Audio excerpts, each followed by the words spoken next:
Well, seeing how last year went so well with Disneycember, I decided, you know what? I'm gonna bring it back. But what can I do? I've done most of the 2D animated films. Well, it seemed like there was only one inevitable choice. Let's dive into the CG animated films. And not just the Pixar, I'm talking about the ones that Disney made on its own as well. Thankfully, there's not quite as many as the 2D animated films, but you know what? A good chunk of these films are still pretty awesome, and really have meant a lot to us in our childhoods, as well as our adulthoods. The evolution of the art form has changed so much, not just for Disney, but for animation in general. CG animated films are big bucks now, and on top of that, they get a lot of good people and a lot of good talent on board to make it as good as they can. The stories are unique, the characters original. They're funny, they're emotional, they're heartbreaking. They're everything that Disney stood for, but in a brand new way, opening up the door for new storytellers, new different kinds of characters, new ways of looking at things. It can't be ignored and it deserves to be acknowledged. So sit back and enjoy. All throughout the month of December, we're taking a look at Disney's computer-generated movies.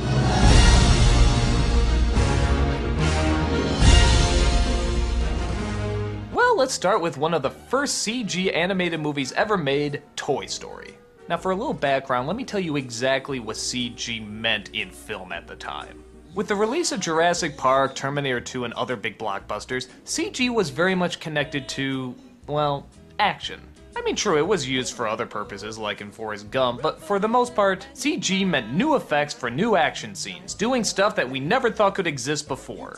Making any sequence, any monster, pretty much anything we want to see come to life. And boy, did it get old fast. The film industry really exploited the use of CG. Some uses of it were creative and inventive, but mostly it was just used as a dodge. A way to save money on much bigger effects. A way to say, hey, we don't actually have to put Tom Cruise on a train. We don't actually have to put a helicopter in a tunnel. We don't actually have to have any of this stuff there. We'll just CG it, and the audience will never know the difference. Well, yeah, we did.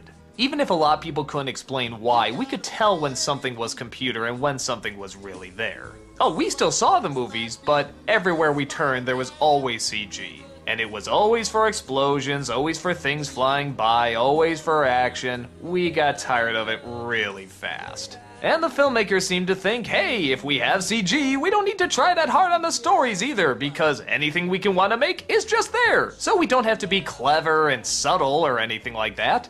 We'll just put what we want to show right in front of them. Because of this, films in the mid to late 90s suffered pretty heavily. The reason I bring this up is because it's all the more inspiring to think that the first computer animated movie was not an action film. It didn't have any explosions, it didn't have any big creepy monsters. It was actually a kids film. At a time when kids films were not doing very well. Heck, even Disney wasn't doing very well. So when Toy Story first appeared, with its bright colors and child-friendly images, an innocent story about a little boy's playthings that are competing for the most attention, yeah, we thought this was gonna crash and burn. But like any kind of great creative product, this film wasn't changed by the industry was changed by this film. Now everybody wants to be like Toy Story, everybody goes for the same formula. A CG animated film with bright colors, a lot of creativity, dialogue that's very modern, almost like stuff you'd hear on The Simpsons. A simple story that actually manages to rope in some comedy and surprisingly even a little drama. And focusing more on the writing than the actual effects themselves. This is everything that makes a great film. And Toy Story is a great film. So what's the plot? Woody the cowboy, played by Tom Hanks, is the toy of a child named Andy. Andy's favorite toy, in fact.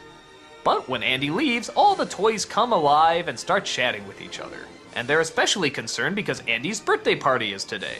And they're afraid that the new toys might overshadow them, even to the point of having them be given away. But Woody is there to calm them down because, of course, he's Andy's favorite. Or at least, was. A new toy named Buzz Lightyear, played by Tim Allen, has all the latest gizmos and technology. Woody inevitably gets jealous and tries to fight for his spot as Alpha Dog. One day, one of his plans goes too far and he accidentally knocks Buzz out of the house. Woody gets roped right along with him, and the rest of the film is a race to get back home before Andy and his family move. The strength in this movie is the writing. These are just great characters, and on top of that, it's a great setup. Buzz is not the villain, Woody's not the villain, it's just a form of jealousy that we all know. And that leads to great comedy. In my opinion, some of the best comedy out there is based on competition.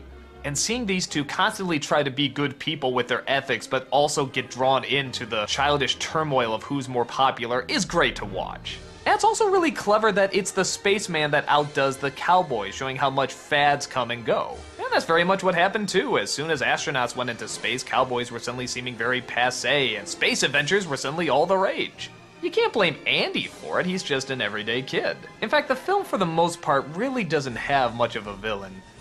Well, except maybe Sid. Sid is the next door neighbor that loves to blow up toys, and yeah, come on, you either knew this kid or even at points was this kid. Again, you can't look at him as the villain because, let's face it, he's just having fun with toys. Every character, even Sid, is identifiable. The writers try hard to make sure that everybody has a motivation and a backstory that actually we can relate to and understand. The idea of toys coming to life is absolutely nothing new. We've seen it a million times, but it's the new twist and spin that they can give to it that suddenly makes it wonderful. The CGI I actually think still holds up pretty well. In some parts. It's pretty clever that they made the movie about toys because the plastic textures actually work very well in CG animation. Little details like that spoon. That spoon still looks like it's really there to me. But then there's stuff like the humans and the dog. Yeah, they look pretty awkward. Give them credit, it was the first CG movie ever made, but yeah, at times the people look more plastic than the toys do, and yeah, that dog sort of looks like a Dalmatian that swallowed Pac-Man. It doesn't quite look right. But again, this is really nitpicky. The film still works unbelievably well. For a new medium like this to take such a different turn, and such an old-fashioned turn, but to still throw all their talent and all their great writing and all their character development into it makes it an animated classic. One that films continue to copy even to this day. This was the game changer, and you can see why. In my opinion, it's a classic. But this would only be the first in a long line of big hits for both Disney and Pixar. And the animated CG revolution has just begun.